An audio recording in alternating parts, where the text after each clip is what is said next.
Et je suis fier, et je suis fier, et je suis fier d'être bourguignon. Alors nous sommes à Saint-Martin-sur-Nohain, chez Emmanuel Charrier, vigneron, au domaine de l'Épinot. Alors ici, nous sommes sur quelle parcelle? Là, on est sur la parcelle dite Le Taureau à Bohême, sur la commune de Cosne-sur-Loire. Voilà. Ah d'accord. Donc là, c'est l'époque de la taille. Est-ce que vous pouvez nous expliquer comment que ça fonctionne, en gros? La taille, c'est simple. La taille, ça sert à préparer la production de l'année à venir et puis de préparer la taille pour l'an prochain, pour le millésime 2020. Voilà. Chaque cépage a-t-il une taille différente? Ici, la taille principale, c'est la taille Guyot. Guyot, après, on peut faire la taille en gobelet ou la taille en cordon de Roya. Quelle que soit la taille, il faut le même nombre d'yeux. Après, le fait, parce que le cépage gamay, ça a tendance à produire beaucoup. Donc, pour limiter la production, voilà, on fait une taille un peu différente. Voilà. D'accord. Bon, écoutez, montrez-moi comment on peut tailler. Donc, ce qu'on fait en premier lieu, on supprime la baguette qui a servi à produire vous voyez, on voyait les grappes qui ont porté le raisin de cette année. D'accord. Dans un premier temps, on retire. Et vous les mettez dans quoi là? Dans une brûlotte, voilà.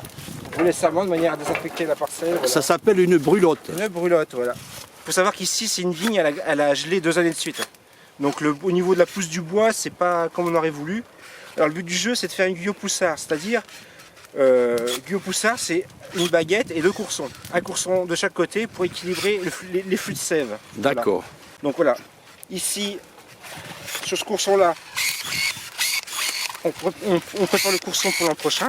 Et ici, on va faire la baguette pour la production 2019. Voilà. Mais je vois que vous avez une cisaille électrique. Ouais. C'est indispensable maintenant. Pour notre pied équilibré, on a la baguette, un courson là et un courson là. Comme ça, l'an prochain, on refera un courson ici et là, on fera un courson qui partira en bas, l'œil du bas, et l'œil du haut, ça sera une baguette. Ah, d'accord. Voilà. Et chaque pied, on fait la même chose.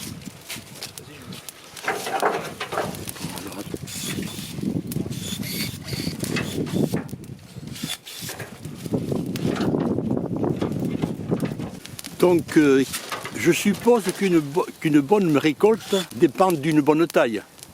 Aussi, ouais. Après, il y a la taille, mais après, il n'y a pas que la taille. Après, il y a tout le travail en verre, il y a l'ébourgeonnage. On taille assez long. Et après, on aère le pied, comme ça en année humide. Ça permet d'avoir le raisin qui est mieux réparti sur le pied et d'avoir une aération naturelle du pied. Voilà. C'est sûr que la taille, ça joue à 80% pour le rendement.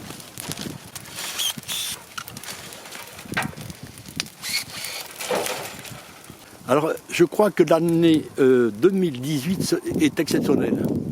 Ouais, c'était même inespéré avec la chaleur qu'on a. Avec la chaleur. La chaleur. Mais les vignes ont quand même peiné. Hein.